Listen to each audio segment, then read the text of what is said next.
ہم ختم نبوت پر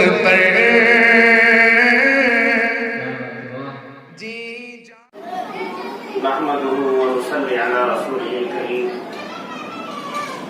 اما بعد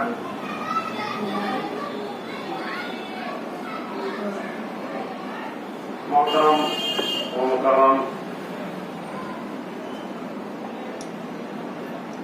عہدیدارین جمعیت العلماء واراکین منتظمہ، ہمارا یہ آج کا پروگرام یاد محبان وطن یا جشن آزادی کے نام سے موسوم۔ یہ پروگرام ہر سال مختلف نوعیت سے عوام الناس کے اندر منعقد کیا جاتا رہا ہے، اور اس پروگرام کی غرض مقررین اور ناظمین جلسہ کی زبانی ہم سن چکے ہیں۔ اس سال کورونا کی بیماری کی وجہ سے چونکہ عوامی تقریبات کی اجازت قانوناً نہیں ہے، مشورے کے بعد فیصلے کے مطابق ہم یہاں پر اس مختصر جلسے کی صورت میں پروگرام میں موجود ہے۔ مجھے جو عنوان تفویض کیا گیا ہے کہ جمعیت علماء ہند کا آزادی وطن میں کردار، یہ موضوع اتنا زیادہ وسیع اور اتنا طویل ہے کہ اس پر اظہار خیال کرنے کے لیے ایک لمبا وقت چاہیے، اس لیے کہ جب ایسٹ انڈیا کمپنی نے دہلی کا رخ کیا اور پورے ہندوستان کو اپنی لپیٹ میں لیا، اور نہ صرف مسلمانوں کی اقتصادیات کو بلکہ مسلمانوں کے سماجی نظام اور خاص طور پر سیاسی نظام پر حملہ کیا، اس وقت حضرت شاہ ولی اللہ دہلوی رحمۃ اللہ علیہ نے اس بات کو محسوس کیا اور سب سے پہلے احمد شاہ ابدالی کو ہندوستان کی طرف دعوت دی تاکہ یہاں سے عوام پر جو ظلم استبداد اور اس کا خاتمہ کیا جا سکے، اور فقہ کلی نظام کے ذریعے سے انہوں نے اپنے بعد آنے والے علماء کرام اور شاگردوں کی ایسی بہترین تربیت کی کہ ان کے ذہن و دماغ کے اندر یہ بات رچ بس گئی کہ جب تک کہ اس ملک کے اندر صحیح طور پر عادلانہ، منصفانہ، انسانیت نواز اور خدمت خلق کے عنوان پر مشتمل اس طرح کی کوئی حکومت قائم نہیں ہو جاتی، اس وقت تک ہندوستان جو اس وقت بر صغیر کہلاتا تھا اور اس دنیا کے نقشے کے اوپر ایک بہت بڑا حصہ ہندوستان کے نام سے شامل تھا، اس وقت تک یہاں کی عوام کو چین و سکون نہیں ہوگا۔ یہ سب سے پہلے شخص ہیں ہمارے اکابر علماء کرام میں، مشائخ میں، جنہوں نے ملک کے عوام کو کی ذہن سازی اس انداز سے کی، جیسا کہ ناظم جلسہ کی زبانی ہم نے سنا کہ حضرت شاہ عبدالعزیز صاحب نور اللہ مرقدہ نے فتویٰ دیا تھا کہ ان الہند صارت دار الحرب، کہ یہ ہندوستان اب دار الحرب ہو چکا ہے۔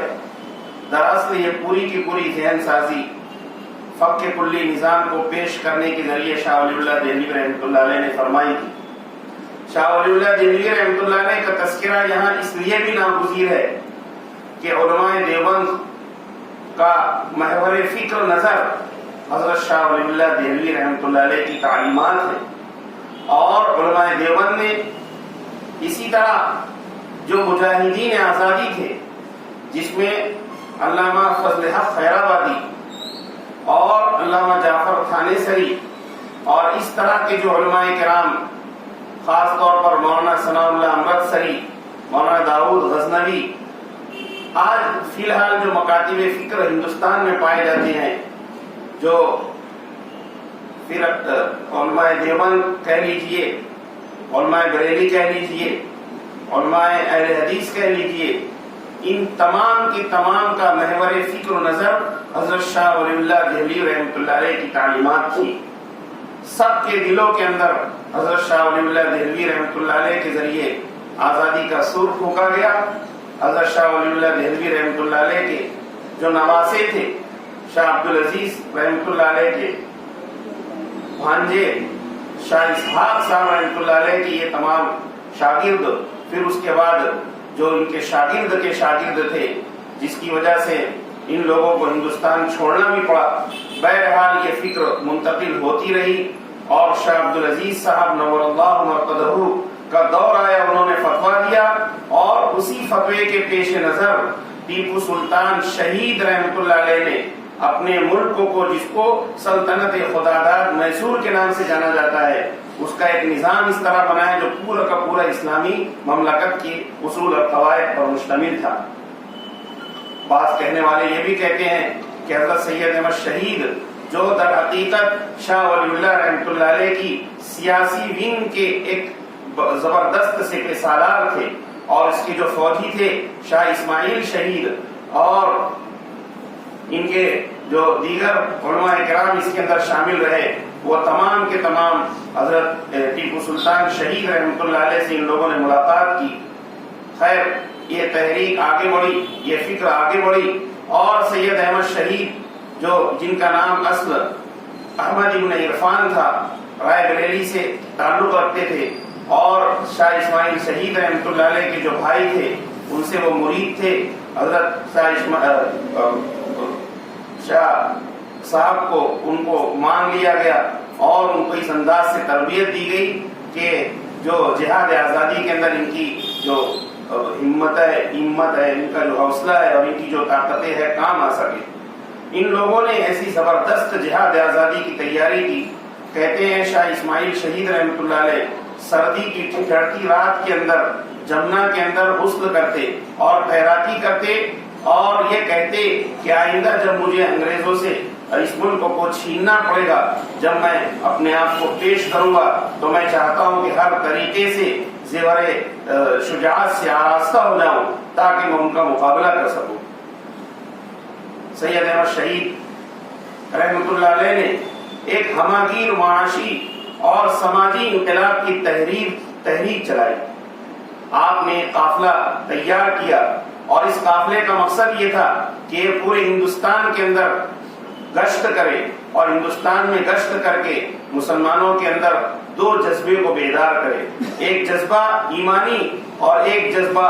جو ہے جہادی ہو، جس کے ذریعے سے ہندوستان آزاد ہو۔ یہ ایک حقیقت فراموش نہیں کرنی چاہیے کہ سید احمد شہید رحمۃ اللہ علیہ کا دراصل نظریہ یہ جمعیت علماء ہند کا نظریہ ہے، اور مسلمانوں کے اندر جو بیداری پیدا ہوئی وہ دراصل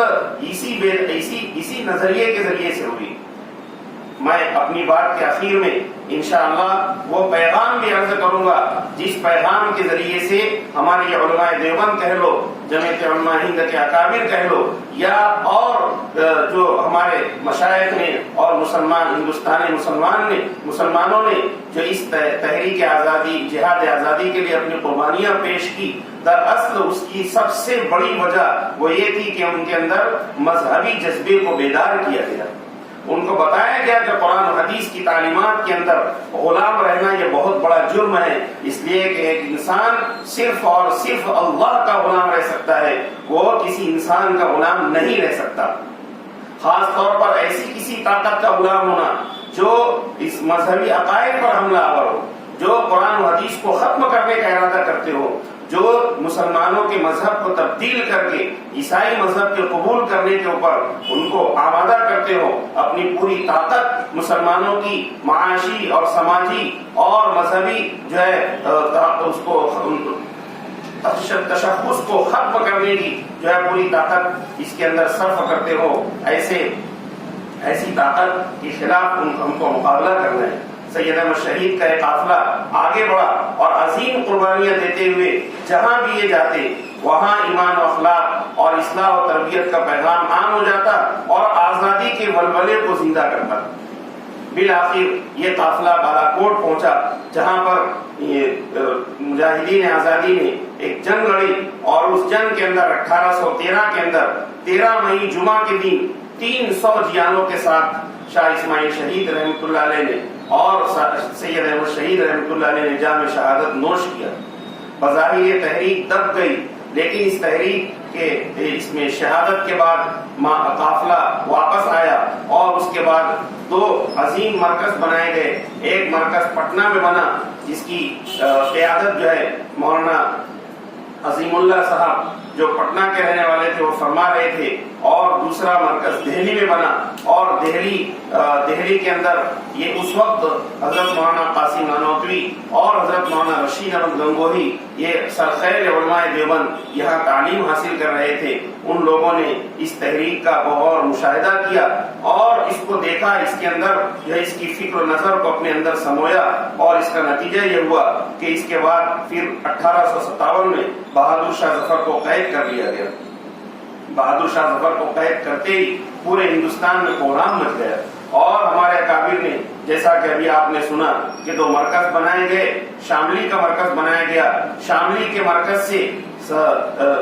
سید الطائفہ حاجی امداد اللہ مہاجر مکی رحمۃ اللہ علیہ کی عمارت، سیادت اور قیادت میں، اور حضرت حافظ ضامی شہید رحمۃ اللہ علیہ کی شرکت، اسی طرح حضرت مولانا قاسم نانوتوی رحمۃ اللہ علیہ کی شرکت، اسی طرح حضرت مولانا رشید احمد گنگوہی رحمۃ اللہ علیہ کی شرکت سے شاملی کے اندر تھانے کے اوپر حملہ کیا گیا، اور انگریزی بارود اور انگریزی بندوقیں جو جا رہی تھی اس کو اپنے قبضے میں لینے کی کوشش کی گئی۔ گویا کہ ایک قسم کی بغاوت تھی جسے بعد میں غدر کا نام دیا گیا۔ ہم بھی بہت سارے لوگ اپنی جہالت کہہ لیجئے یا کہ غیروں کی سازش کا شکار ہو کر بہت سارے قلمکار جو مسلمان ہیں اور اپنے آپ کو بڑا محقق بھی سمجھتے ہیں، وہ لکھ دیتے ہیں کہ 1857 کا غدر، 1857 میں ان لوگوں نے حکومت کے خلاف جو بغاوت کی، خدا کی قسم وہ غدر نہیں بلکہ جہاد آزادی کا ایک حصہ تھا۔ اس لیے ہمیں پرہیز کرنا چاہیے کہ ہم اس کو غدر کہیں۔ بہرحال شاملی کے میدان میں مسلمانوں کو شکست ہوئی اور حاجی امداد اللہ مہاجر مکی رحمۃ اللہ علیہ کو مکہ مکرمہ ہجرت کرنا پڑا۔ حضرت مولانا رشید احمد گنگوہی رحمۃ اللہ علیہ کو گرفتار کر لیا گیا، اور حضرت مولانا نانوتوی رحمۃ اللہ علیہ چند مہینوں روپوش ہونے کے بعد کسی وجہ سے ان کی گرفتاری عمل میں نہیں آ سکی۔ حضرت حافظ ضامی صاحب جو حاجی امداد اللہ رحمۃ اللہ علیہ کے پیر بھائی تھے وہ شہید ہوئے، اور اس طرح اور بھی بہت سارے لوگ شہید ہوئے، یہاں تک کہ اب اس تحریک کا رخ یہ ہوا کہ مسلح جہاد کی بجائے لوگوں نے حکمت عملی مرتب کی، اور پھر دارالعلوم دیوبند کا قیام عمل میں آیا۔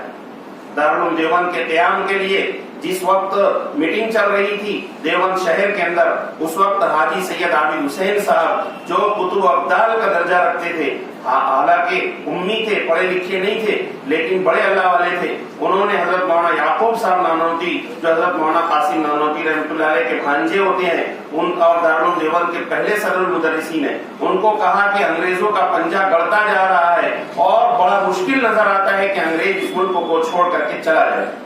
لیکن حضرت مولانا یعقوب نانوتوی رحمۃ اللہ علیہ نے جواب دیا، انہوں نے کہا کہ نہیں، اب بغیر کسی جنگ کے اور بغیر کسی مزاحمت کے ہندوستان آزاد ہو جائے گا، اور راتوں رات کے کسی حصے کے اندر انگریزی حکومت ہوگی، لیکن رات کے اسی حصے کے اندر انگریزی کی حکومت ختم ہو جائے گی۔ اسی دیوبند سے جو ہے جمعیت العلماء ہند پیدا ہوئی، اور یہی علماء دیوبند اور اکابر علماء نے جمعیت العلماء ہند کا قیام عمل میں لایا۔ 1917 کے اندر حضرت شیخ الہند رحمۃ اللہ علیہ تحریک ریشمی رومال کی ناکامی کی صورت میں انگریزوں کے ہتھے چڑھے، اور حضرت شیخ الہند رحمۃ اللہ علیہ کو قید کر کے مالٹا بھیج دیا گیا۔ آپ کے ساتھ آپ کے رفقا میں دیگر لوگ شامل تھے، لیکن حضرت مولانا سید حسین احمد مدنی رحمۃ اللہ علیہ جو جمعیت العلماء ہند کے صدر بنے، اور ان کے زمانے میں جمعیت العلماء ہند نے بڑے کارہائے نمایاں انجام دیے، وہ قیدیوں کے اندر شامل نہیں تھے، لیکن حضرت شیخ الہند رحمۃ اللہ علیہ کی رفاقت قبول کرتے ہوئے حضرت مولانا سید حسین احمد مدنی رحمۃ اللہ علیہ بھی مالٹا کی جیل میں گئے، اور آپ کے ساتھ آپ حضرت شیخ الہند کے شاگرد حضرت مولانا عزیر گل صاحب، جن کو املا کی غلطی سے عزیز گل بھی پڑھ دیا جاتا ہے، حضرت مولانا عزیر گل اور حضرت مولانا سید حسین احمد مدنی، یہ دونوں حضرات حضرت شیخ الہند رحمۃ اللہ علیہ کی معیت میں مالٹا کی جیل میں 3 سال 2 مہینے اور 23 دن قید رہے۔ یہ لوگ وہاں پر موجود تھے۔ علماء دیوبند خاص طور پر حضرت شیخ الہند رحمۃ اللہ علیہ نے جو انجمن ثمرۃ التربیت یا نظارت التربیت یا جمعیت الانصار جو قائم کی تھی، اس کے جو ارکان تھے، خاص طور پر حضرت مولانا ابو المحاسن سجاد بہاری رحمۃ اللہ علیہ کی قیادت میں ایک علماء پریشان رہے اور فکر کرتے رہے کہ تحریک کے جو صف اول کے قائدین تھے وہ گرفتار ہو چکے ہیں، اب ہندوستان کے اندر اس تحریک کو کیسے جلا بخشی جائے اور اس تحریک کو پروان چڑھایا جائے اور ہندوستان سے انگریزوں کو بھگانے کی کوشش کی جائے۔ تو چنانچہ بہار کے اندر مدرسہ عربیہ بہار شریف، جو بہار ریاست کا ایک شہر ہے، بہار ریاست کا ایک شہر جو بہار شریف کے نام سے ہے، اسی بہار شریف شہر کے اندر ایک مدرسہ عربیہ جو پرانا اور قدیم مدرسہ تھا، وہاں پر بہار کے علماء خاص طور پر ابو المحاسن مولانا سجاد بہاری، مولانا سید سلیمان ندوی اور اس وقت کے بلا کسی تفریق مسلک علماء کرام کو وہاں پر جمع کیا گیا۔ پھلواری شریف کی خانقاہ کے جو شیخ المشائخ تھے قادری صاحب، وہ بھی وہاں پر جمع ہوئے۔ دیگر علماء کرام نے جمع ہو کر کے اب مجلس علماء یا جمعیت علماء کا بہار کا قیام کیا اور پھر اکٹھا ہو کر کے وہاں سے عوام کو، لوگوں کو ابھارنے کی کوشش کرتے رہے، یہاں تک کہ 2 سال کے بعد خلافت کانفرنس دہلی کے اندر منعقد ہوئی۔ اس خلافت کانفرنس کے اندر جو اکابر شریک تھے، اس میں سے خاص طور پر 19 نومبر 1919 کا دن تھا اور خلافت کانفرنس جاری تھی۔ اس میں حضرت مولانا سید ابو المحاسن سجاد بہاری، حضرت مولانا سید سلیمان ندوی، حضرت مولانا مفتی کفایت اللہ دہلوی اور حضرت مولانا احمد سعید دہلوی، حضرت مولانا سید محمد میاں صاحب، ان اکابر نے یہ تجویز مولانا ابو المحاسن سجاد بہاری، جو اس وقت جمعیت علماء بہار، ابھی جمعیت علماء ہند قائم نہیں ہوئی ہے، جمعیت علماء بہار یا مجلس علماء بہار کے قائد تھے، روح رواں تھے اور اس وقت آزادی کی جو ہے قیادت کر رہے تھے، جنگ آزادی کی، ان کے سامنے تجویز پیش کی کہ کیوں نہ پورے ملک کے اندر جمعیت علماء ہند کا قیام عمل میں لایا جائے۔ چنانچہ ان کی اس تجویز کے اوپر آمنا و صدقنا کہہ کر 12 علماء کرام، جس کے اندر یہ لوگ سر فہرست تھے، اور اس کے بعد پھر تمام مسالک کے علماء کرام کو اس کے اندر جوڑا گیا، خاص طور پر مولانا ثناء اللہ امرتسری اور مولانا داؤد غزنوی اہل حدیث کی جانب سے شامل ہوئے اور دیگر علماء کرام کو شامل کر کے جمعیت علماء ہند کا قیام عمل میں لایا گیا۔ اس کو ایک دستوری جماعت بنایا گیا اور اس کے جو خاص طور پر جو نقطۂ نظر طے ہوئے اور جو مقاصد طے ہوئے، اس میں سے یہ تھا جو مسلمانوں کی سماجی اور معاشی تشخص اور معاشی خصوصیات کا تحفظ، اسی طرح دینی اور ایمانی خصوصیات کا تحفظ اور خاص طور پر اس ملک کے اندر جہاد آزادی کو دوبارہ فروغ دینا اور اس ملک کے اندر جہاد آزادی کو شروع کرنا اور آزادی کو نصب العین بنایا گیا۔ چنانچہ جمعیت علماء ہند قائم ہوئی۔ اس کے قیام کے بعد 1 سال کے بعد ہی 1920 کے اندر حضرت شیخ الہند اور حضرت مولانا سید حسین احمد مدنی اور حضرت مولانا عزیر گل اور جتنے اکابر جو حضرت شیخ الہند رحمۃ اللہ علیہ کے ساتھ مالٹا کی جیل میں قید تھے، وہ رہا ہوئے اور رہا ہو کر ممبئی میں ان کا شاندار استقبال کیا گیا۔ اسی سال چند مہینوں کے بعد امروہہ کے اندر 1920 کے اندر جمعیت علماء کا اجلاس منعقد ہوا۔ اس جمعیت علماء کے اجلاس کے اندر خاص طور پر مولانا ثناء اللہ امرتسری کی تحریک پر حضرت مولانا مفتی کفایت اللہ دہلوی رحمۃ اللہ علیہ کو جمعیت علماء ہند کا پہلا صدر منتخب کیا گیا اور اسی اجلاس کے اندر تحریک ترک موالات کا خاکہ پیش کیا گیا۔ ہم اور آپ سنتے رہتے ہیں کہ تحریک ترک موالات کیا ہے۔ تحریک ترک موالات کے اندر 5 نکات طے ہوئے۔ سب سے پہلا نقطہ یہ تھا کہ انگریزوں کی جانب سے رجھانے کے لیے، انگریزوں کی جانب سے عوام کو اپنے قبضے میں کرنے کے لیے، عوام پر اپنی حکومت کی دھار بٹھانے کے لیے ان کو خطابات دیے گئے تھے اور ان کو اعزازات دیے گئے تھے۔ ہم سنتے رہتے ہیں کسی کو سر کا خطاب دیا گیا، کسی کو، یہاں تک کہ بہت سارے ہمارے مالیگاؤں کا قصہ ہے، مالیگاؤں کے اندر خان صاحب عبدالرحیم جو مومن انصاری برادری سے تعلق رکھتے تھے موئمہ کی، ان کو خطاب دیا گیا۔ اس کی وجہ یہ تھی کہ یہ اس وقت جو ہے ان کے معاون و مددگار حکومت کے تھے، اس لیے ان کو خان کا خطاب دیا گیا۔ اسی طرح جو خطابات تھے، کسی کو سر کا، کسی کو خان کا، اور پتہ نہیں کیسے کیسے کیا خطابات دیے گئے، وہ تو تاریخ کے اندر ہے۔ بہرحال خطابات اور اعزازی عہدے دیے گئے، اعزازی عہدے دیے گئے۔ ہندوستان کی حکومت بھی اس نے تنگ نظر حکومت ہے، اس نے تو اعزازی عہدے دینا بند کر دیے، لیکن ہم پہلے سنتے تھے کہ بمبئی کے اندر ایک عہدہ چلتا ہے شیرف آف بمبئی، جو بمبئی کا سب سے بڑا آدمی ہوتا تھا بزنس کے اعتبار سے یا کسی اور اعتبار سے سماجی، اس کو شیرف کا عہدہ دیا جاتا تھا۔ اسی طرح ACO کا عہدہ آج کل بہت زیادہ مشہور ہے، اور اسی طرح بہت سارے عہدے تھے، وہ سب انگریزوں کی دین ہے۔ اس طرح تمام خطابات اور عہدے کو واپس کر دیا جائے۔ چنانچہ ہمارے مالیگاؤں کے اندر بھی تاریخ کے اندر لکھا ہوا ہے، خان صاحب عبدالرحیم نے اپنا خطاب خان واپس کر دیا۔ اسی طرح ہمارے شہر کے سب سے پہلے وکیل جو تھے، ان کو بھی خطاب دیا گیا تھا، انہوں نے بھی اپنا خطاب واپس کیا۔ مالیگاؤں شہر میں بھی ایسا ہوا کہ اپنے خطابات جمعیت علماء کی تحریک کے اوپر واپس کیے گئے۔ دوسرا تحریک ترک موالات کا دوسرا حصہ وہ یہ تھا کہ کونسلوں کی ممبری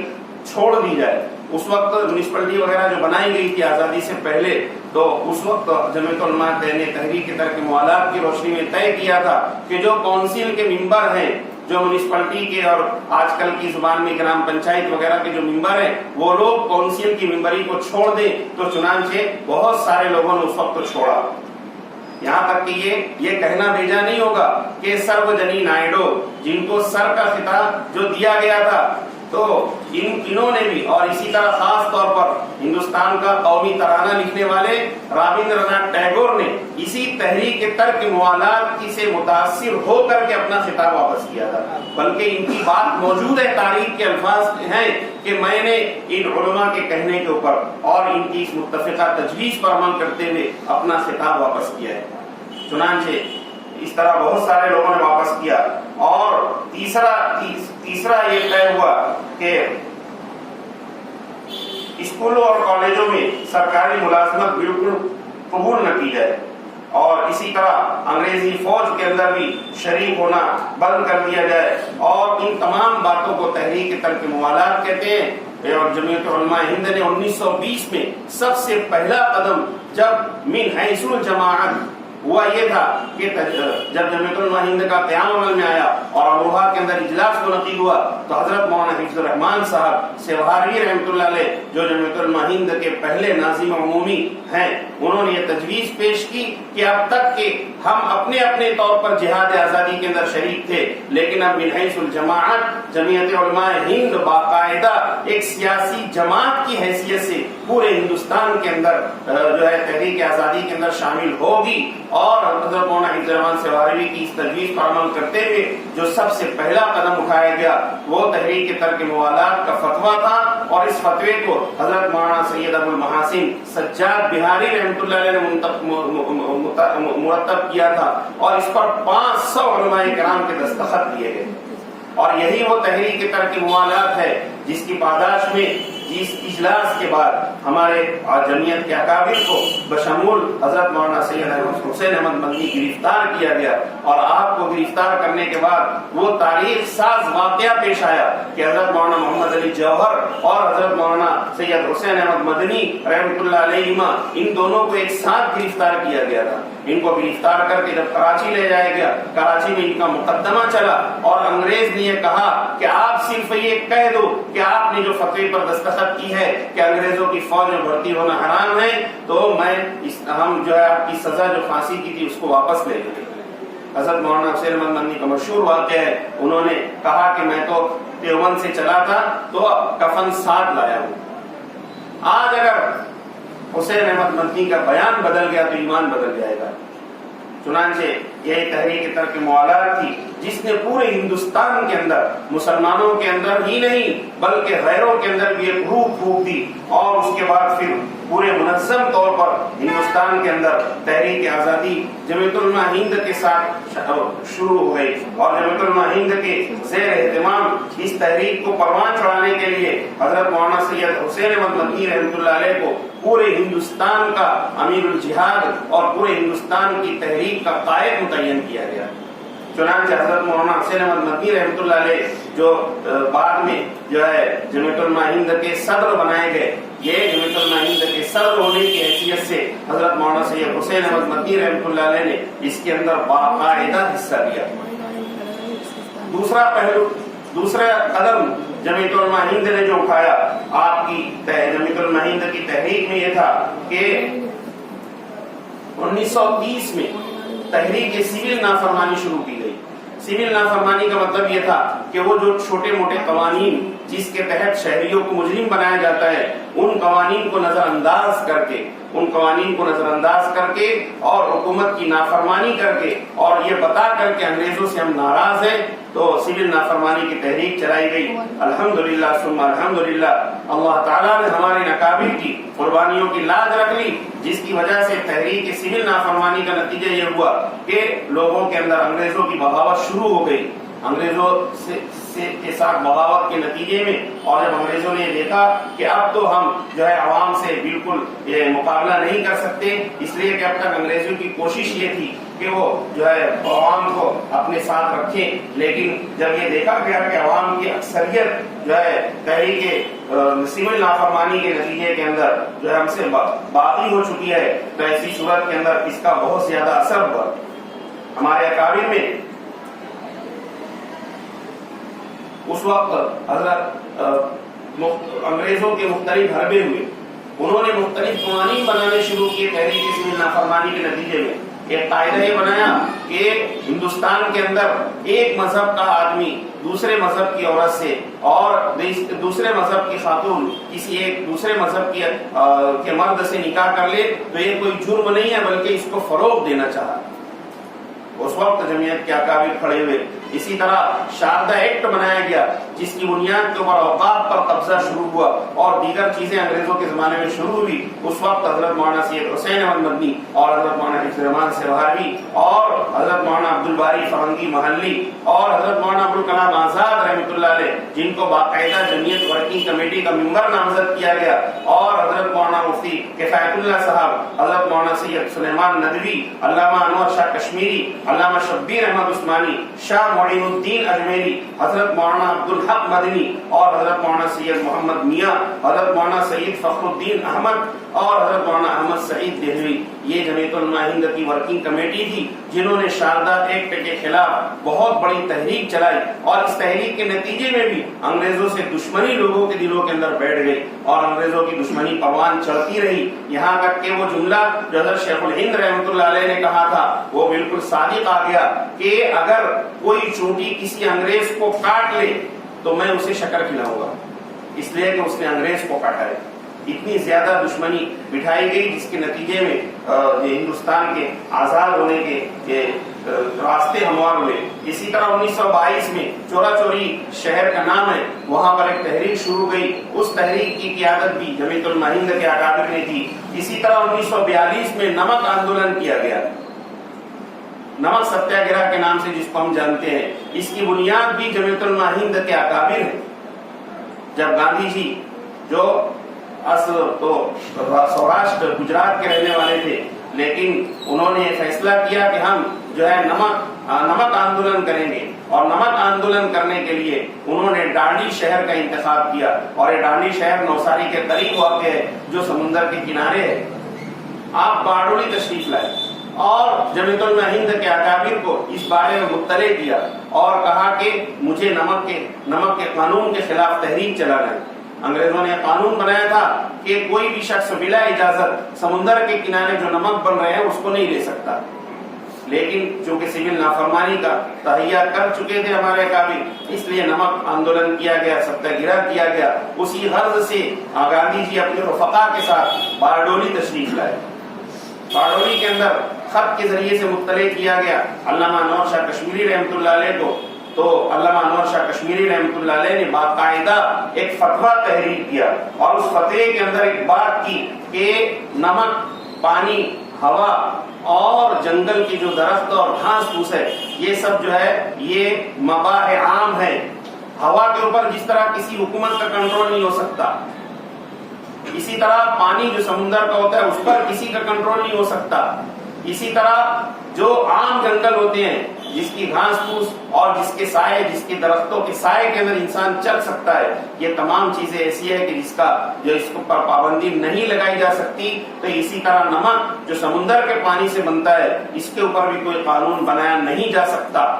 دراصل میں آپ کو یہ بات بتاتا چلوں جو آپ ازر سے لکھنے کے قابل ہے اور ذہنوں کے اندر مرتسم اور ذہنوں کے اندر محفوظ رکھنے کے قابل ہے کہ جمعیت علماء ہند کا جو اصل کارنامہ ہے وہ کارنامہ یہ ہے کہ اس نے آواز لگائی کہ تحریک آزادی اور جذبہ سرفروشی کو اپنا نصب العین بنا لو،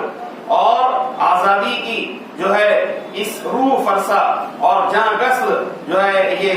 اس کی نعمت کو حاصل کیے بغیر دنیا اور آخرت میں ہم ناکام ہیں۔ جمعیت علماء ہند کا ایک کارنامہ رہا کہ اس نے جہاد آزادی کی اس تحریک کو قرآن و حدیث کے ساتھ مربوط کیا اور قرآن و حدیث سے دلائل دے دے کر کے عوام الناس کا ذہن بنایا اور لوگوں کو یہ کہا کہ یہ مذہبی فریضہ ہے۔ جو میں نے پیچھے تذکرہ کیا تھا کہ جمعیت علماء ہند کی یہ تجویز رہی اور جمعیت علماء ہند نے باقاعدہ جو سب سے بڑا کارنامہ انجام دیا وہ یہی تھا کہ قرآن و حدیث کے ذریعے سے لوگوں کو ابھارا۔ جمعیت علماء ہند نے 2 موقع کے اوپر عوام الناس کی رہنمائی کی۔ پہلا موقع تو یہی جہاد آزادی کا تھا اور مذہبی فریضہ اس کو گردانا، اور دوسرا جو موقع تھا جب ہندوستان کو تقسیم کرنے کی نوبت آئی تو جمعیت علماء ہند کے اکابر نے آواز لگائی کہ آزادی کے اندر متحدہ قومیت ہی جان ہے۔ 2 قومی نظریہ پیش کیا گیا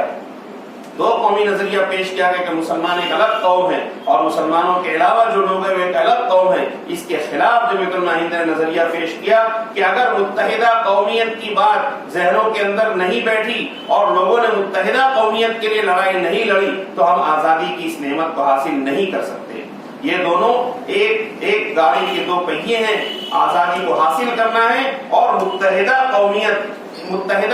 اور آزادی کے بغیر ہم مذہبی فرائض کو انجام نہیں دے سکتے۔